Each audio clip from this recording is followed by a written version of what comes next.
जय हिंद दोस्तों। आप सभी का आपके अपने YouTube चैनल जीएस दरबार में हार्दिक स्वागत है। दोस्तों, हम लोग जो है समीक्षा अधिकारी री एग्जाम और पीसीएस को ध्यान में रखते हुए तैयारी कर रहे हैं, जिसमें हम लोग ने जीएस के प्रैक्टिस सेट करना शुरू कर दिया था, जिसमें आज हम लोग पुनः जो है एक प्रैक्टिस सेट लेके हाजिर हुए हैं। तो देखते हैं, पहला प्रश्न है। अच्छा दोस्तों, इसके पहले बताना चाहेंगे जितने भी प्रैक्टिस सेट हमने कराए हैं उसकी लिंक जो है डिस्क्रिप्शन बॉक्स में दे दी है, आप वहाँ से उन सभी वीडियो को देख सकते हैं। देखते हैं, पहला प्रश्न है, शीतकाल में सूर्य किस तिथि को मकर रेखा पर लंबवत चमकता है? आपके ऑप्शन दिए गए मार्च 21 मार्च, 21 जून या 22 सितंबर या 22 दिसंबर। तो इसका सही जवाब हो जाएगा मकर रेखा पर 22 दिसंबर को चमकता है।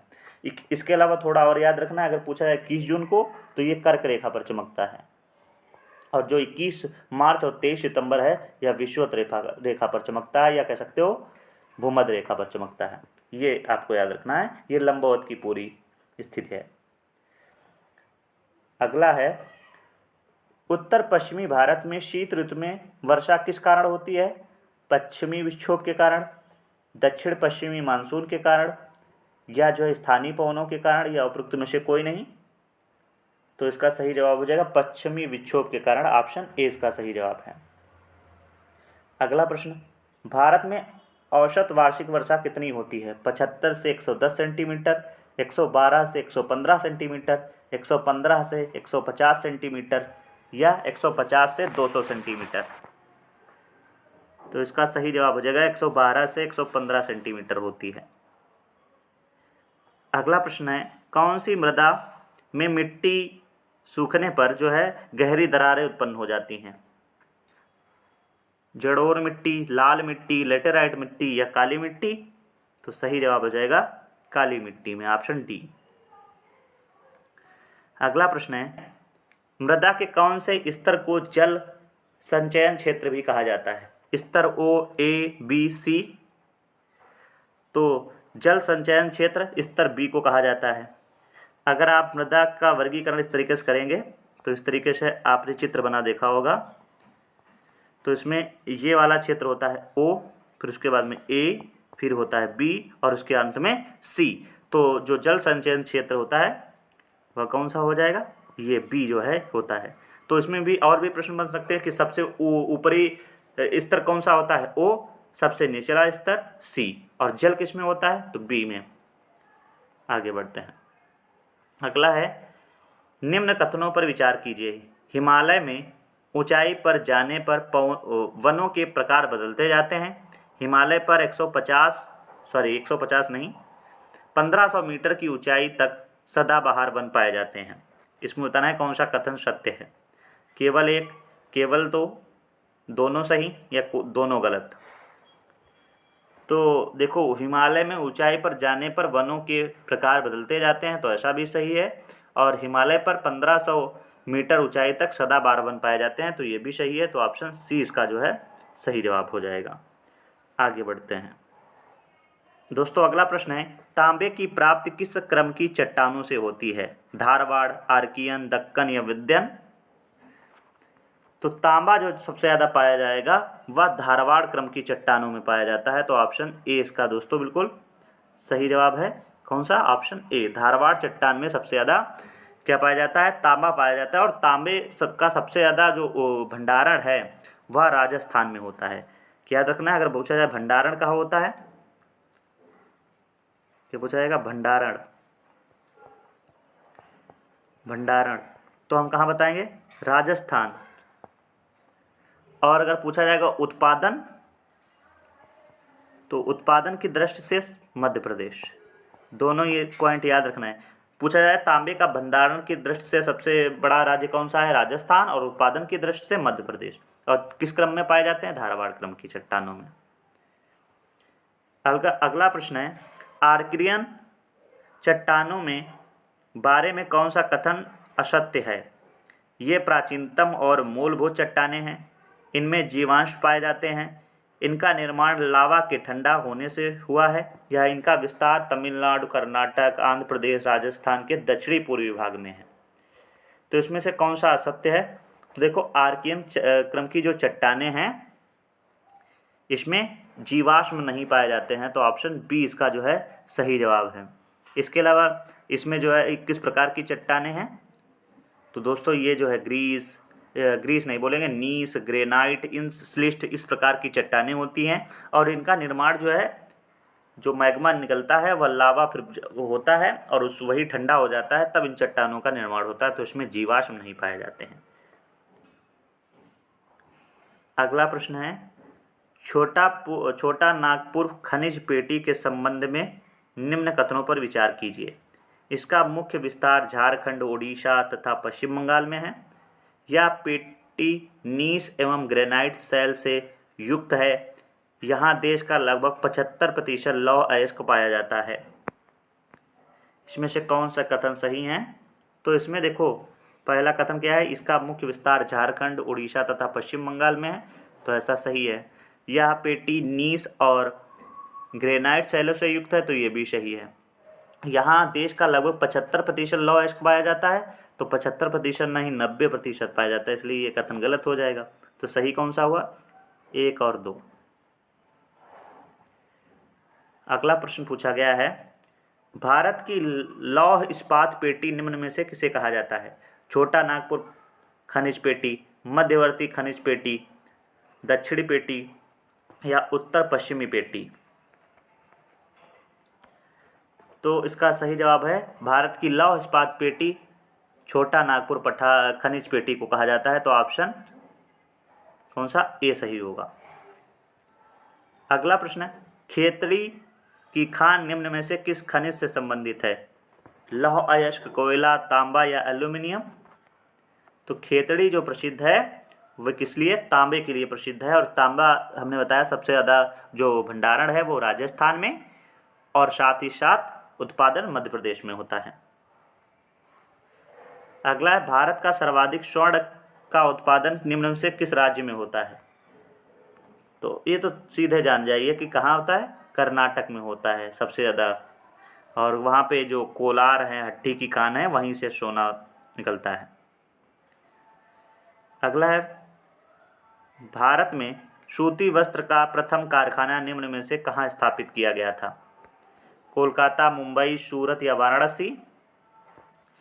तो भारत में सूती वस्त्र का जो प्रथम कारखाना है वह कोलकाता में सबसे पहले स्थापित किया गया था। पूछा जाएगा किस वर्ष में, तो 1818 में सबसे पहले यह स्थापित किया गया था।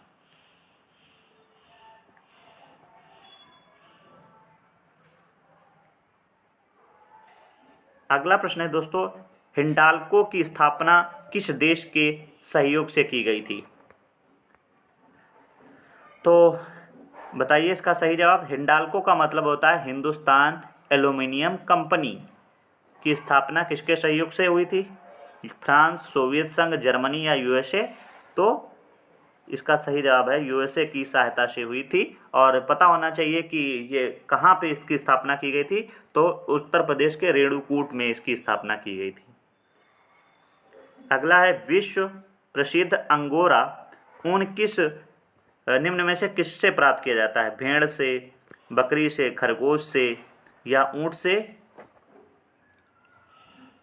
तो इसका सही जवाब, विश्व प्रसिद्ध अंगोरा ऊन की जो प्राप्ति की जाती है वह खरगोश से की जाती है, तो ऑप्शन इसका सही जवाब हो जाएगा सी।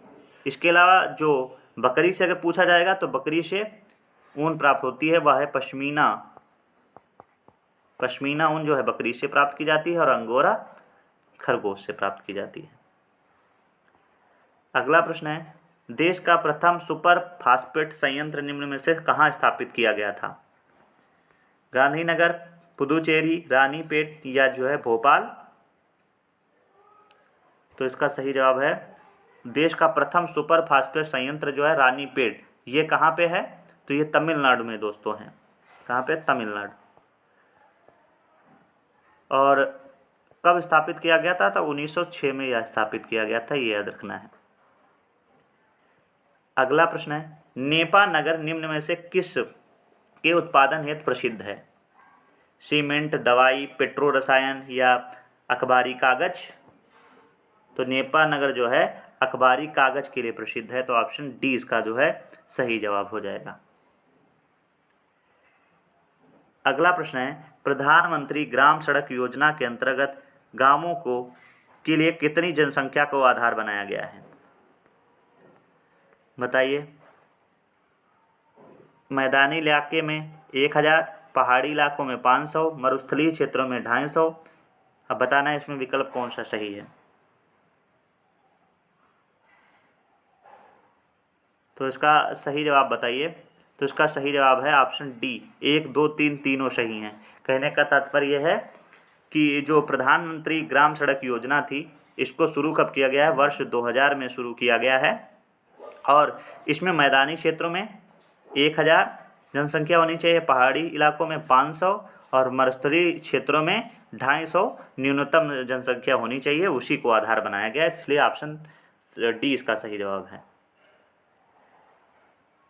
अगला प्रश्न है, राष्ट्रीय हरित राजमार्ग नीति कब जारी की गई?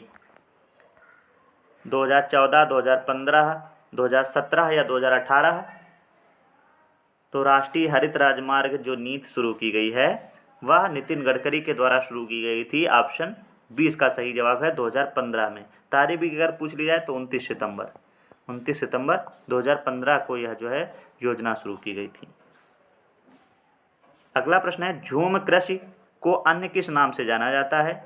विस्तृत कृषि, स्थानांतरित कृषि, रोपण कृषि या वाणिज्यिक कृषि? तो झूम कृषि को स्थानांतरित कृषि भी कहते हैं। ऑप्शन बी इसका सही जवाब है। अगला प्रश्न है, गुलाबी क्रांति का संबंध निम्न में से किससे है? टमाटर से, मांस से, फूल से या मसाला से? तो इसका सही जवाब है गुलाबी क्रांति दोस्तों जो है यह मसाला उत्पादन से संबंधित है। इसके अलावा और भी जैसे दी गई हैं, जैसे टमाटर उत्पादन, इसमें लाल क्रांति बोला जाता है। और इसके अलावा जो मसाला उत्पादन की पूछा जाएगा तो कमेंट बॉक्स में बताइए। चलो मैं ही बता देता हूँ, बादामी क्रांति जो है वो मसाला उत्पादन से संबंधित है, और मांस उत्पादन से गुलाबी क्रांति, और लाल टमाटर उत्पादन से। अगला पूछा है, भारत में हरित क्रांति का जनक किसे कहा जाता है? तो 1960 से 70 के दशक में जब हरित क्रांति शुरू की गई थी तो उसमें भारत का में जो है हरित क्रांति का जनक किसे बोला जाता है? MS स्वामीनाथन को बोला जाता है। तो ऑप्शन इसका जो है बी सही जवाब हो जाएगा। इसके अलावा जो दुग्ध क्रांति हुई थी उसमें वर्गीज कुरियन को याद रखना है। आगे बढ़ते हैं। अगला प्रश्न है, टोडा जनजात का निवास मुख्य तौर पर कहाँ माना जाता है? खासी पहाड़ी, मिजो पहाड़ी, नीलगिरी पहाड़ी या बादाम पहाड़ी? टोडा जनजाति किससे संबंधित है? नीलगिरी पहाड़ी से संबंधित है, वहां पे पाई जाती है। अगला है जौनसार, तो ये भी जनजाति कहाँ पाई जाती है? ये तो सभी पता है कि जौनसारी जो है यह उत्तराखंड में पाई जाती है, और इसमें जो समाज है वह पितृसत्तात्मक है। तो ऑप्शन बी इसका सही जवाब है। अगला है, निम्नलिखित में से भारत के किस प्रदेश की सीमा रेखा नेपाल के साथ सीमा साझा नहीं करती है? नागालैंड, मिजोरम, उत्तर प्रदेश, असम? सॉरी, किसके साथ साझा करती है पूछा गया है। तो इसका सही जवाब है यह जो है उत्तर प्रदेश के साथ सीमा साझा करती है। तो ऑप्शन सी इसका जो है सही जवाब है। बाकी नागालैंड हो गया, मिजोरम, असम, इनसे सीमा साझा नहीं करती। नेपाल जो है कुल 5 राज्यों के साथ सीमा साझा करता है, तो उनको याद रखना है। एक तो उत्तर प्रदेश हो गया, दूसरा आपको क्या याद रखना है? एक तो बिहार हो जाएगा, और क्या याद रखना है? उत्तराखंड, उत्तराखंड के अलावा सिक्किम, और एक और कौन सा? तो उत्तराखंड, हाँ, पश्चिम बंगाल। इन 5 राज्यों के साथ सीमा साझा करता है, ये याद रखना है। अगला प्रश्न है, निम्नलिखित में से सही सुमेलित नहीं है। लक्षद्वीप व मिनिकॉय, 9 डिग्री चैनल, सुमात्रा व निकोबार, डंकन पास, तमिलनाडु व श्रीलंका, ग्रैंड चैनल। अब बताना इसमें चयन कीजिए। तो बताइए इसका सही जवाब कौन सा है? चलो इसका जवाब आप जो है कमेंट बॉक्स में बताइए। इसका जवाब आप कमेंट बॉक्स में बताइए कि लक्षद्वीप और मिनिकॉय के मध्य 9 डिग्री चैनल है, सुमित्रा व निकोबार के डंकन पास, और तमिलनाडु व श्रीलंका ग्रैंड चैनल। इसमें बताना है कौन सा सही जवाब है। अगला प्रश्न है, क्षेत्रफल की दृष्टि से भारत के राज्यों का घटता हुआ क्रम लिखना है।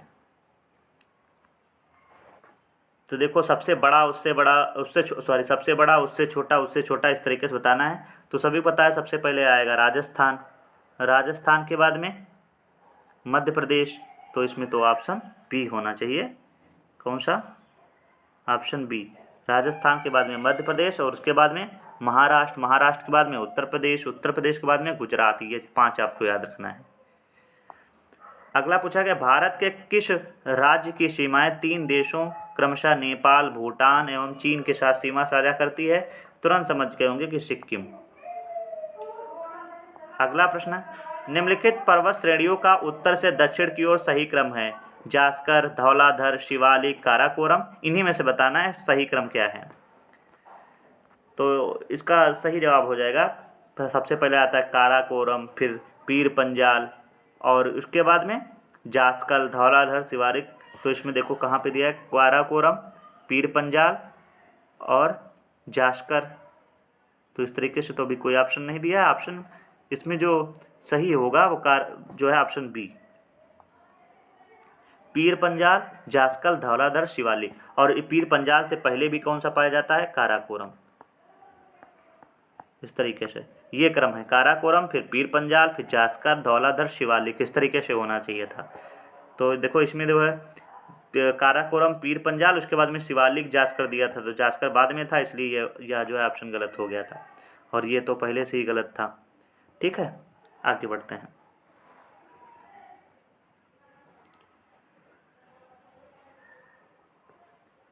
दोस्तों अगला प्रश्न है, निम्नलिखित पहाड़ियों का पूर्व से पश्चिम की ओर सही क्रम लिखना है। मैकाले, सतपुड़ा, विंध्य, यही है, इसको क्रम में सुनिश्चित करना है। तो इसका जो सही जवाब हो जाएगा वो मैकाले, सतपुड़ा, सिंधी, यही जो है पूर्व से पश्चिम की ओर क्रम है इनका। तो ऑप्शन इसमें जो सही होगा ऑप्शन ए। हो सकता है पश्चिम से पूर्व की ओर पूछ दे तो इनका जो है इनको पलट देना, विंध्य, सतपुड़ा, मैकाले कहेंगे तब। अगला है, दक्षिण भारत की निम्नलिखित पहाड़ियों का उत्तर से दक्षिण की ओर क्रम है। नीलगिरी, अन्नाईमलाई या इलायची पहाड़ी, इन्हीं में से सुमेलित करना है। तो यही ऑप्शन ए ही सही है, जो उत्तर से दक्षिण की ओर है, नीलगिरी, उसके बाद में अन्नामलाई, फिर इलायची पहाड़ी। और आपको बताया कि जो इलायची पहाड़ी वह तमिलनाडु वाले क्षेत्र में पाई जाती है, अन्नामलाई उससे थोड़ा ऊपर पाई जाती है, जैसे केरल कर्नाटक वाले क्षेत्र में, नीलगिरी उधर पाई जाती है। अगला है, निम्नलिखित दर्रों का उत्तर से दक्षिण की ओर सही क्रम लगाना है। तो देखते हैं। तो दिया है बुर्जिल दर्रा, जोजिला दर्रा, रोहतांग दर्रा, माना दर्रा। तो उत्तर से दक्षिण की ओर इनका सही क्रम क्या होगा? तो सबसे पहले पाया जाता है जोजिला, फिर बुर्जिल, फिर रोहतांग, फिर माना। तो ऑप्शन इसमें बी सही हो जाएगा। अगला है, निम्नलिखित में से कौन सी नदी गंगा के बाएं से नहीं मिलती है? गंडक, कोशी, टोंस या गोमती। तो जो टोंस नदी है वह जो गंगा नदी से बाएं से नहीं मिलती है, और सभी नदी गंगा नदी के बाएं से मिलती है, जैसे गंडक, कोशी, गोमती, ये सभी। अब देखो याद रखना है कि अगर पूछा है बाएं तरफ से मिलने वाली नदियाँ कौन कौन सी हो गई, तो देखो ये आपने गंडक, कोशी, गोमती ये तो जान ही लिया है। इसके अलावा और भी क्या याद रखना है? एक तो देखो रामगंगा, कौन सी? रामगंगा भी मिलती है, और घाघरा आके मिलती है, और कौन सी मिलती है? गोमती हो गई, और महानदी। ये जो है नदी जो है बाएं तट से मिलती हैं। इसके अलावा दाएं तट से यमुना नदी हो गया, टोंस नदी हो गया, सोन नदी हो गया, ये सभी कहाँ मिलती हैं? ये दाएं तट से मिलती हैं। अगला प्रश्न है, निम्नलिखित में से कौन सा बंदरगाह भारत के पश्चिमी तट पर स्थित नहीं है? तूतीकोरिन, न्यू मंगलौर, कोचीन या मर्मगांव। तो इसका सही जवाब हो जाएगा तूतीकोरिन। ये जो है पश्चिमी तट पर नहीं मिलता है। यह कहाँ पे मिलता है? तो यह पूर्वी तट पर मिलता है। इसके अलावा जो न्यू मंगलौर है, कोचीन है, मर्मगांव है, ये सभी तट कौन से? पश्चिमी तट पर मिलते हैं। अगला प्रश्न है, प्रायद्वीपीय भारत में पूर्व दिशा में बहने वाली नदियों का उत्तर से दक्षिण की ओर सही क्रम। महानदी, गोदावरी, कृष्णा, कावेरी, ये 4 नदियां नहीं हैं, इनमें बताना है उत्तर से दक्षिण की ओर क्रम और साथ ही साथ किधर बहती हों, पूर्व की ओर बहती हों। तो देखो हो जाएगा सबसे पहले कौन से, महानदी, गोदावरी, कृष्णा, कावेरी, यही 4 हैं। तो यही पहले ही ऑप्शन इसका सही है, ऑप्शन ए। इसके पहले और थोड़ा ऊपर जाएंगे तो हम कह सकते हैं स्वर्ण रेखा नदी, महानदी, गोदावरी, कृष्णा, कावेरी, और इसके बाद में अगर और भी जोड़ना चाहते हो तो बैगई, ये सभी जो है क्रम है इनका। अगला है निम्नलिखित नदियों से पूर्व से पश्चिम की ओर सही क्रम। अभी तक आपने उत्तर से दक्षिण की ओर माना था, आप किधर पूछा गया है, पूर्व से पश्चिम की ओर। तो बेतवा, सोन, चंबल, नूनी, इनमें से बताना है। तो इसका सही जवाब हो जाएगा सोन, फिर बेतवा, फिर चंबल, फिर लूनी। ऑप्शन कौन सा, सी सही जवाब हो जाएगा।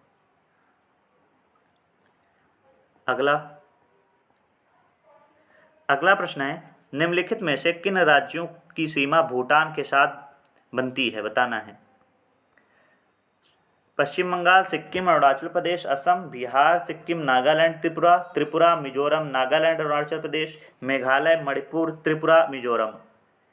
सभी पता है कि जो है कुल 4 राज्यों के साथ भूटान के साथ भारत की सीमा बनती है। तो पश्चिम बंगाल, सिक्किम, अरुणाचल प्रदेश, असम। तो ऑप्शन ए ही इसका सही जवाब हो जाएगा।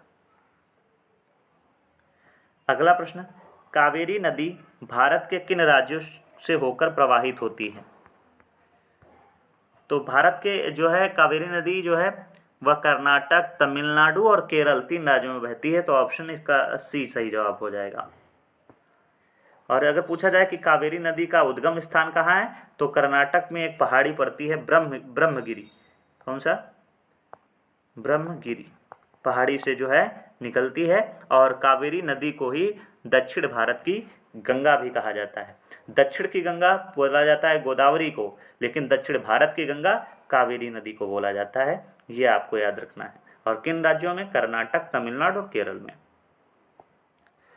अगला प्रश्न है हिमालय पर्वत श्रृंखला की कौन सी श्रेणी सबसे दक्षिण में स्थित है। ट्रांस हिमालय, बृहद हिमालय, मध्य हिमालय, शिवालिक। तो बिल्कुल सही क्रम दिया है ये। तो सबसे लास्ट में है शिवालिक और सबसे पहले ट्रांस। और दोस्तों आज का यह अंतिम प्रश्न है, नेपाल हिमालय किन 2 नदियों के बीच में स्थित है। काली व तीस्ता, सतलज व सिंधु, तीस्ता व दिहांग, या सतलज व काली नदी। तो इसका सही जवाब हो जाएगा काली व तीस्ता नदी के मध्य में नेपाल हिमालय है। तो ऑप्शन ए इसका सही जवाब है। तो दोस्तों इस प्रकार से हम लोगों ने जो जितने भी भूगोल से महत्वपूर्ण प्रश्न बन सकते थे उनके बारे में चर्चा कर ली है। आप सभी को यह वीडियो कैसा लगा है कमेंट बॉक्स में ज़रूर बताइएगा। यदि वीडियो अच्छा लगा है तो वीडियो को लाइक कर लीजिएगा और शेयर करना बिल्कुल मत भूलिएगा। धन्यवाद।